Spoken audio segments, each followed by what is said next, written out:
Part 6 అండి. Part 6 పాఠం పేరు ఏంటంటే ప్రసంగి గ్రంథ వివరణలో పార్ట్ 6 గ్రంథ విభజన. ప్రసంగి గ్రంథ విభజన. గ్రంథ విభజన సాంగ్ పల్లవి చెప్పగలరా పిల్లలు? మనం ఎన్ని గ్రంథ విభజనలు చేసినా ఒకే పల్లవితో వచ్చేటట్టు రెడీ చేశాను. ఒక్కసారి మనం రాస్తే ఇక అదే లిరిక్లో అన్ని గ్రంథ విభజనలు వచ్చేస్తాయి. గ్రంథ విభజన, గ్రంథ విభజన, గ్రంథ విభజన, ప్రసంగి గ్రంథ విభజన, ఇదే ప్రసంగి గ్రంథ విభజన. అదే ఆదికాండానికి అయితే గ్రంథ విభజన, గ్రంథ విభజన, ఆదికాండ గ్రంథ విభజన, ఇదే ఆదికాండ గ్రంథ విభజన. బైబిల్ గ్రంథ విభజనకైతే గ్రంథ విభజన, గ్రంథ విభజన, బైబిల్ గ్రంథ విభజన, ఇదే బైబిల్ గ్రంథ విభజన. ఇప్పుడు ఇదేమిటిది? ప్రసంగి గ్రంథ విభజన, గ్రంథ విభజన, ప్రసంగి గ్రంథ విభజన, ఇదే ప్రసంగి గ్రంథ విభజన. కామన్గా వచ్చినట్టు ఆలోచించి రాశాను అన్నమాట ఫస్ట్ రాసినప్పుడు. ఈరోజు మనం నేర్చుకునే పార్ట్ 6 ఏంటి? ప్రసంగి గ్రంథ విభజన. ప్రసంగి గ్రంథం మొత్తం 12 అధ్యాయాలు. గుర్తుంచుకోండి, మొత్తం 12 అధ్యాయాలని 5 భాగాలుగా విభజించవచ్చు. 12 అధ్యాయాలని 5 భాగాలు. అయిపోయారు మాట్లాడు. ప్రసంగి గ్రంథాన్ని మొత్తం 5 భాగాలకు విభజించవచ్చు. 5 భాగాల్లో రాసుకోండి, సింపుల్గా చెప్తాను. మొదటి భాగంలో 1, 2 అధ్యాయాలు. మొదటి భాగంలో 1, 2 అధ్యాయాలు.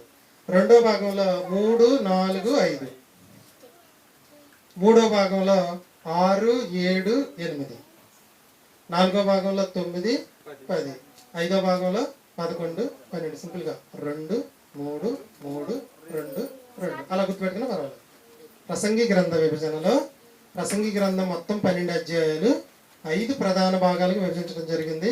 మొదటి భాగంలో 1, 2 అధ్యాయాలు, రెండో భాగంలో 3, 4, 5 అధ్యాయాలు, మూడో భాగంలో 5, 6, 7 అధ్యాయాలు, నాలుగో భాగంలో 6, 7, 8, 9, 10, ఐదో భాగంలో 11, 12. మళ్ళీ చెప్పండి. మొదటి భాగంలో 1, 2, రెండో భాగంలో 3, 4, 5 అధ్యాయాలు, మూడో భాగంలో 6, 7, 8 అధ్యాయాలు, నాలుగో భాగంలో 9, 10 అధ్యాయాలు, ఐదో భాగంలో 11, 12. అయిపోయింది గ్రంథ విభజన. మీరు చదువుకునేటప్పుడు కూడా మొదటి 2 అధ్యాయాలు ఒక భాగంగా మీరు ఎన్నుకొని అక్కడ క్లోజ్ చేసేయాలి. దాంట్లోకి తీసుకెళ్తే మీకు మెంటలో వచ్చేస్తుంది. ఇది ఒక భాగము. ఈరోజు 5 కేజీలు చేప తెచ్చుకున్నాం అనుకున్నాం. పెద్ద గుడ్లు తెచ్చుంది. అదే ఏమంటారు దాన్ని? జన జన జన సొన కాదండి, గుడ్లో ఉంటుంది సొన, గుడ్డులో ఉండే సొన జన. 5 కేజీల చేపలో కేజీన్నర జన వచ్చింది. తోక తలకాయలు 1 కేజీ వచ్చినాయి. పొట్ట భాగం మిగిలిన 2 కేజీలు వచ్చింది. రద్దుపోయింది అనుకున్నాం. అన్నీ కలిపి వండేస్తే బాగుంటుందా? చక్కగా తోక, తలకాయ పులుసు. జననేమో లైట్గా వేపిడేసుకుంటారు, వీటినేమో పొట్ట దగ్గర మొక్కలనేమో ఫ్రై చేసుకుంటారు, నడుం దగ్గర మొక్కలనేమో పులుసు వేసుకుంటారు. ఇలా తింటే, విభజించి తింటే ఆ టేస్ట్. కొంతమంది అన్నీ కలిపి వండుతారు, ఎలా ఉంటుందో మీకు తెలుసు. వండరు కదండి, వండుకుంటారండి. కేజీ చేపే తెచ్చాను నేను. దాంట్లో 100 గ్రాములు ఏపీ, 100 గ్రాములు పులుసు కుదిరిద్దా? కుదరదు. విభజించుకుని తింటేనే. అందుకని తలకాయ టేస్ట్ తలకాయదే, తోక టేస్ట్ తోకదే, పొట్ట టేస్ట్ పొట్టదే, ఎముక టేస్ట్ ఎముకదే, జన టేస్ట్.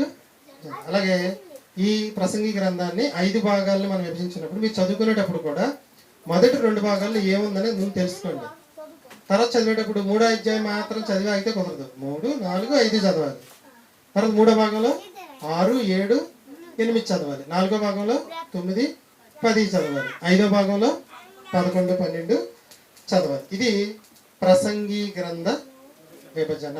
ప్రసంగి గ్రంథ విభజన 12 అధ్యాయాల ప్రసంగి గ్రంథం 5 ప్రధాన భాగాలుగా విభజించడం జరిగింది. మొదటి భాగంలో 1, 2 అధ్యాయాలు, రెండో భాగంలో 3, 4, 5 అధ్యాయాలు, మూడో భాగంలో 6, 7, 8 అధ్యాయాలు, నాలుగో భాగంలో 9, 10 అధ్యాయాలు, ఐదో భాగంలో 11, 12 అధ్యాయాలు. చెప్పిందే చెప్పి ఎందుకు చెప్తున్నానంటే మీకు గుర్తుండిపోద్దని చెప్తున్నాను. ఓకే. ప్రసంగి గ్రంథ విభజన ప్రసాదం పార్ట్ 7 అండి. ఇప్పుడు